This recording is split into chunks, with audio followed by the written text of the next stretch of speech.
Congress has Americans on the edge of their seat as they use the debt ceiling situation to their advantage to lower federal spending.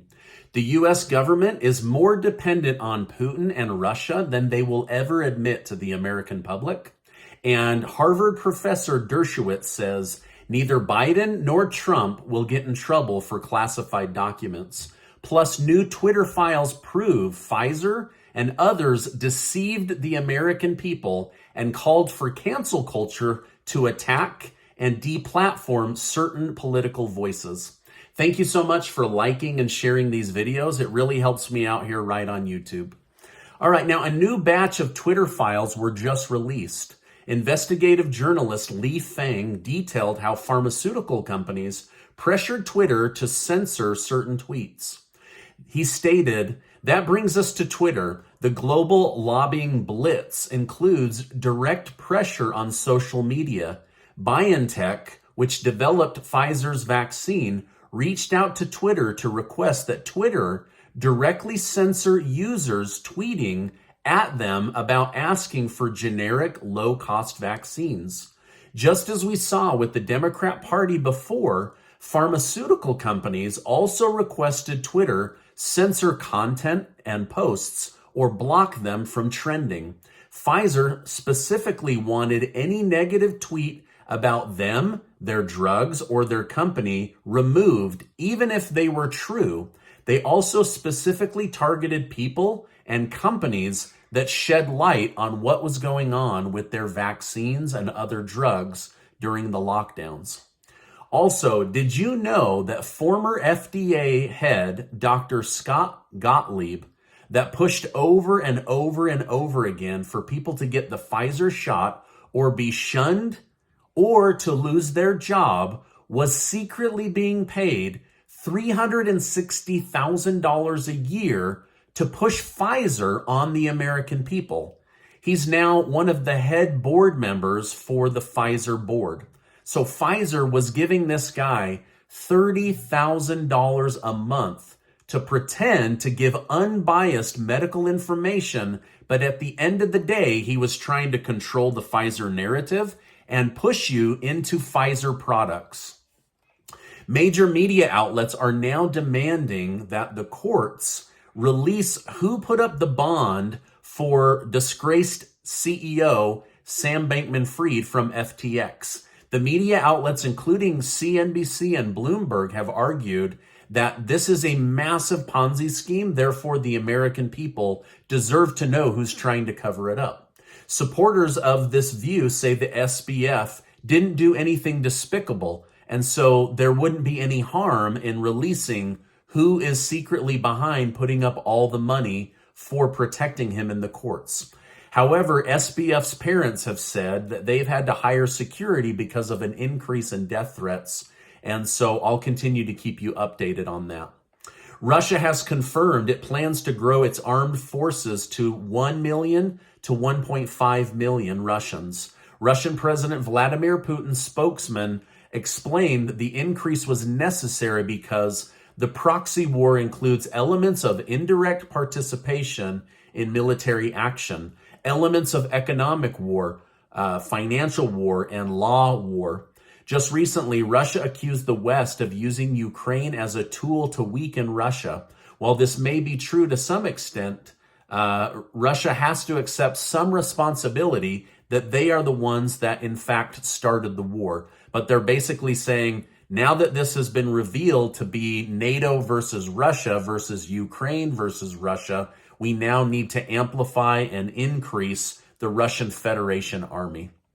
Bloomberg has reported that the Central European Bank will likely follow in the Federal Reserve's footsteps about slowing rate hikes. Following the news, the stock market jumped immediately. Now, I think that these increases in rates will only go on for probably another 6 months.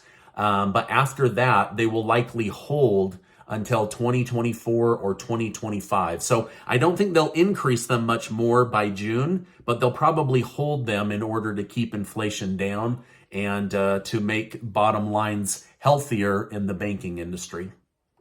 Now, for the last 11 months, I've been telling you about how dependent the European Union is on Russia for energy.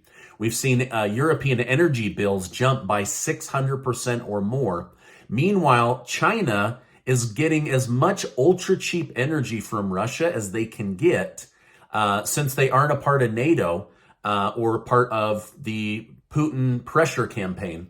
Well, just as dependent on Russia as Europe is for energy, the United States is dependent on Putin and Russia for uranium.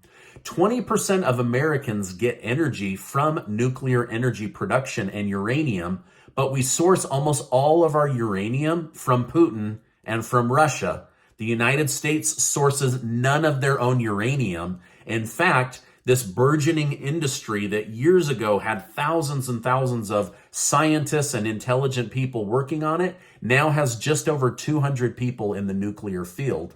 In the future, they are saying this could become a national security issue as we need uranium to power the country, heat homes, and also to power the U.S. military. Now, there is a uranium group here in North America that just made one of the biggest, richest uranium discoveries ever. In fact, upon making this discovery and announcing it, their stock jumped 400% overnight, and Sprott Capital invested millions and millions of dollars into the company's operating account in order to begin mining and extraction. The group is Fission 3.0 Corp, and their ticker symbol is FISOF, and they can be found on most major trading platforms. Now, I'm telling you about this because this stock could give a big boost over the next year or so as they begin the extraction process of this high-grade uranium. But the big growth on this stock hasn't even happened yet because what happened is we got this announcement and then boom, this thing went way, way up because of Sprott Capital. But right now, institutional companies haven't even jumped into this mining stock yet, but they will, right? They're going to follow Sprott Capital's lead. And once the institutional money gets in, then this thing will start to calm down. But there's still a lot of upside potential in this stock. Now, the owner and CEO of Fission 3.0 is Dev Randhawa. You should definitely Google his name, and I'll put it down below. But what you will learn is that this man has not only found one excellent uranium dig site, but this is his third excellent uranium dig site. His company has made shareholders tremendous amounts of wealth, and he's at it again. He has a deep understanding of finding, curating, extracting, and profiting from uranium mining. Now, according to Dev, a profitable uranium mine needs three big things besides uranium. They need to be wide, they need to be high-grade uranium, and they need to not be too deep. That way it doesn't cost too much money to dig into the earth to extract this uranium. Now, most uranium mines, they find a grade of 0.2. This is over 50. So this is like 100 times bigger, the quality and the grade of this uranium. And so it's going to be in high demand once the word gets out. Now, according to information on Yahoo Finance, the group announced less than 2 weeks ago that they're going to start drilling. But the preliminary results are incredible. The uranium grade is super high, and there seems to be an abundance of it in this section of Canada. Now, again, the stock has already popped over 400%, and the institutional money hasn't even got wind of this and gone into the stock. So I definitely wanted to let you know about this before it goes on its next bull run or the next uranium bull run. Now, I'm going to leave information down below about Fission 3.0. That way you can do your research on the CEO, the company, this project, the billionaire Eric Sprott, and why he's putting millions of dollars of his own money into operating capital. Again, their ticker symbol is FISOF, and they can be found on most major trading platforms. Thank you, Fission 3.0, for bringing this opportunity and information to my community today. All right, now you've probably heard of Alan Dershowitz. He's a controversial attorney from Harvard, but he knows the law and the Constitution really, really well. Now, he is predicting that neither Trump nor Biden will be injured by this classified document scandal. He stated, "We have two special prosecutors.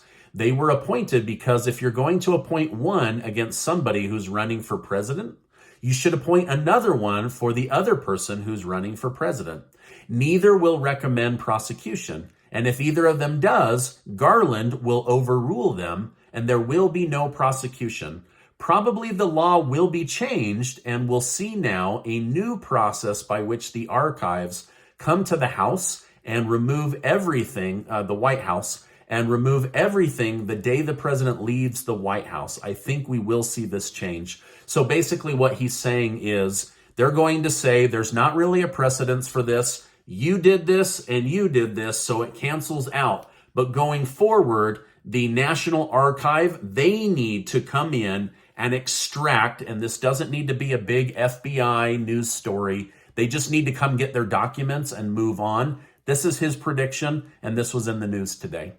Now, last week I told you how Treasury Secretary Janet Yellen dropped a bomb on Congress by telling them they had less than 1 week before they needed to raise the debt ceiling or the United States would run out of money. Like, hello, why aren't you telling us this with more than a week's notice, right?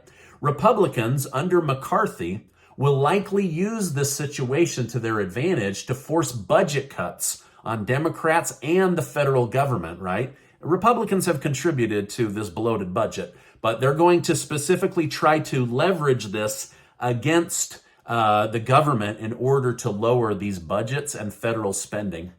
Now, something that McConnell over in the Senate has promised for years but failed to do because he always ends up siding with weaker Republicans or with Democrats. Now, they are saying that this new Republican-run House has a lot of ultra-conservative Republicans that will likely hold out their vote until they get these federal spending budgets under control. And so there's not a lot of time.